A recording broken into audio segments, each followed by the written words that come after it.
তো গাইস দেখো আজকে আমরা এসেছিলাম গ্যালাক্সিতে খেতে, খেয়ে দিয়ে টাকা শেষ হয়ে গেছে, ওই জন্য আমরা হেঁটে হেঁটে যাচ্ছি। 50 টাকার মোমো 80 টাকা নিয়েছে। আমাদের গাড়ি ভাড়ার পয়সা নেই, হেঁটে হেঁটে বাড়ি যাচ্ছি, আমরা গরিব। তোমাদের যদি কারো দয়া হয় 500 করে আমাদের অনলাইনে পাঠিয়ে দিতে পারো, ঠিক আছে? 500 কেন, তার বেশি দিলেও আমাদের কোনো সমস্যা নেই। দেখো আমরা এখন রোড ধরে হেঁটে হেঁটে যাচ্ছি।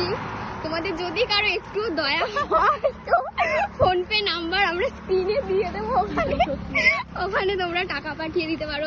তো দেখো আমরা এখন এটা কি কিন্তু টাকা নেই, কিন্তু এটা কি পয়সা খেতে খেতে যাচ্ছি। এটা কি যদি কেউ খেতে চাও তো আমাদের রোডে চলে আসো, বাড়িতে না রোডে আমাদের পেয়ে যাবে, কারণ আমরা হাঁটি পৌঁছেছি। এখন আমরা কোথায় আছি বলে দে। এখন আমরা আছি বর্ধমানে, এটা হচ্ছে আমাদের বাড়ির সামনে দিল্লি রোড। তোমরা যে যে চেনো কমেন্ট করো। হ্যাঁ ঘুরতে নিয়ে যাবে তোমাদের। আমি নিয়ে যাবো, আমি এখানেই থাকি, কিন্তু আমার দিদি আমার মাসি এসছে বেড়াতে, এরা এখানে মাসি খালি হাতে এসেছে বেড়াতে, মাসিতে গাড়ি ভাড়া টাকা নেবে, হেঁটে হেঁটে বাড়ি যাচ্ছি।